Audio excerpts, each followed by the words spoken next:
नमो नमः। सुप्रभातम। Myself Fenil Patel. मैं सब्जेक्ट संस्कृत स्टैंडर्ड 9th में आज हम सीखेंगे चैप्टर नंबर 3। चैप्टर नंबर 3 परम निदानम कह। What is the great treasury એટલે કે શ્રેષ્ઠ ખજાનો। આ પાઠ વિશે થોડી સમજૂતી મેળવીએ। 11મી સદીમાં માલવ પ્રદેશની ધારાનગરીમાં ભોજ નામે રાજા થઈ ગયો। ત્યાં તેણે જે કીર્તિ મેળવી, જે વિજય મેળવી હતી તેવી કીર્તિ આજે પણ છે।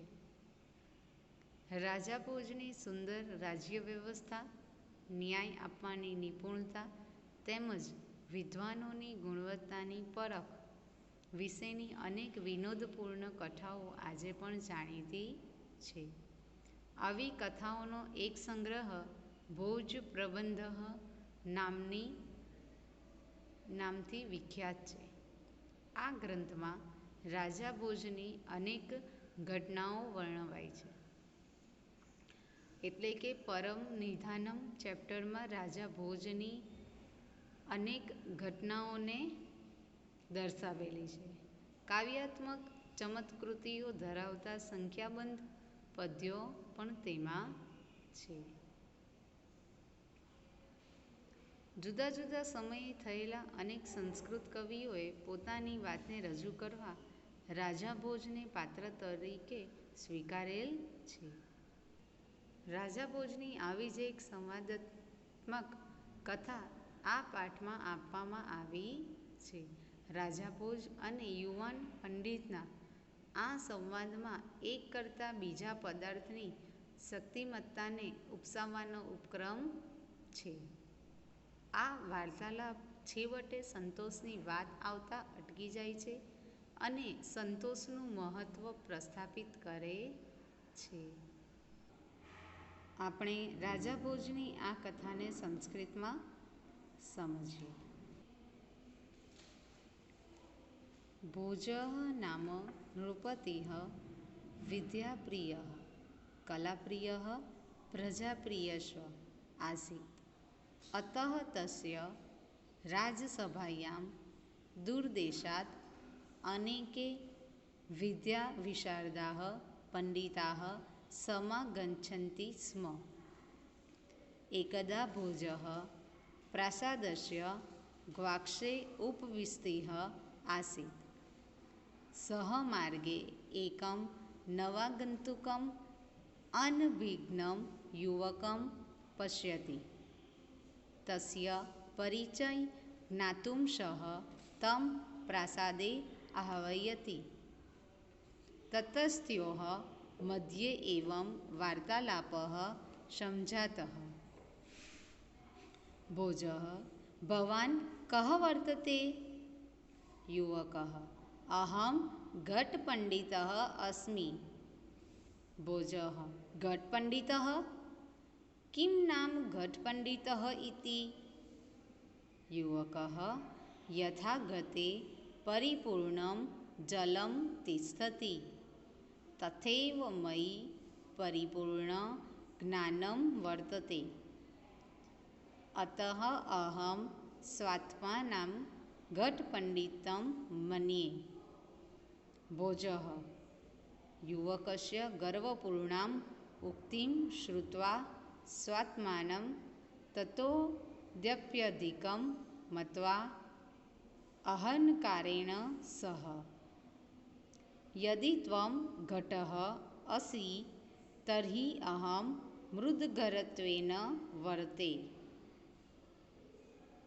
मृद्घरः स्वकीयेन प्रहारेण घटं विनाशयति।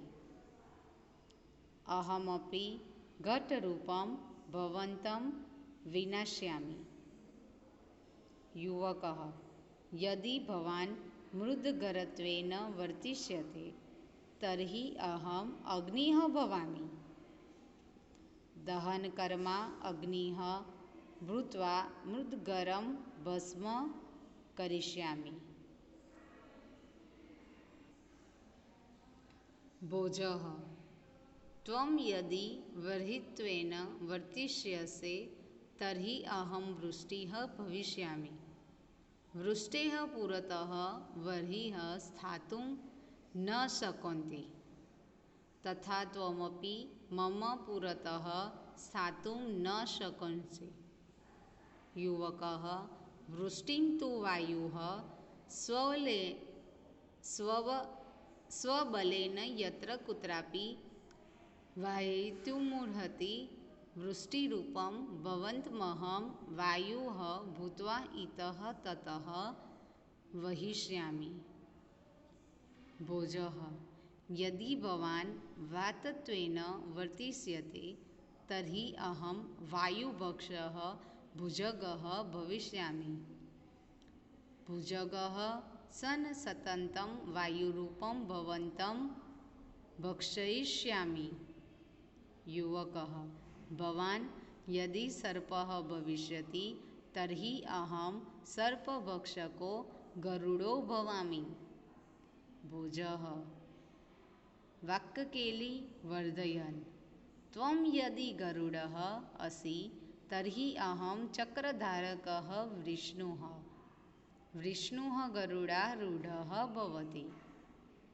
युवकः मनसा विष्णुं प्रणम्य च पाण्डित्यं प्रदर्शयन् अग्रे वदति।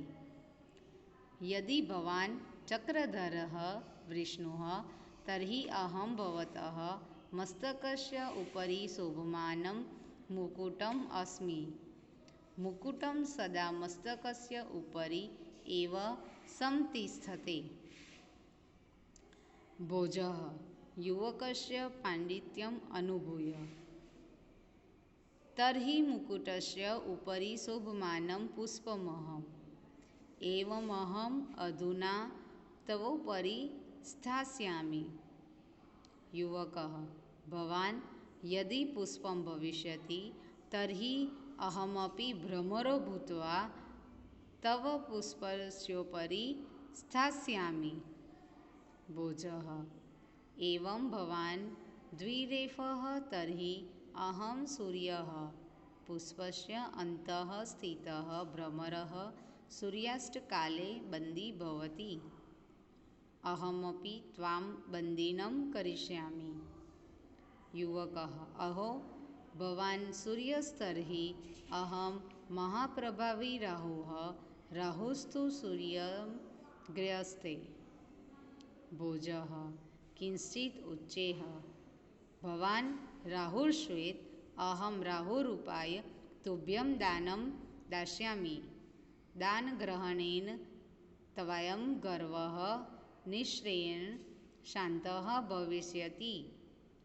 युवकः विहस्य चातुर्येण यदि भवान् दानी तर्हि अहं सन्तुष्टः। भवतः दानस्य प्रयासः निष्फलः भविष्यति। सर्वतः अलुबद्धः अहं भवतः दानं न ग्रहीष्यामि। एवमुत्तरोत्तरं विवादरतयोः भोजयुवकयोः मध्ये यदा सन्तोषविषयः समुपस्थितः तदा समागते सन्तोषे सर्वं शान्तं भवति इति वचनानुसारं विवादोऽपि स्वयमेव शान्तः। अन्ते चतुरं ज्ञानेन गुणेन च उपेतं तं पण्डितं युवकं प्रणम्य दाराधिपतिः भोजराजः अवदत्। अयि घतपण्डित गुणपूजके धारादेशे भवतः स्वागतमस्ति। भवान् विजयी जातः।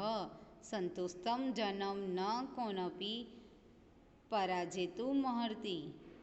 यतो हि संतोष एव पुरुषस्य परम निधानं वर्तते। अब हम सीखेंगे पूरा चैप्टर ट्रांसलेशन के साथ।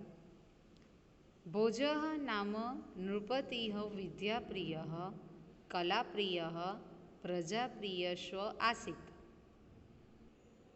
ભોજ નામના રાજા, નૃપતિ એટલે રાજા, વિદ્યાપ્રેમી, કલાપ્રેમી અને પ્રજાપ્રેમી હતો.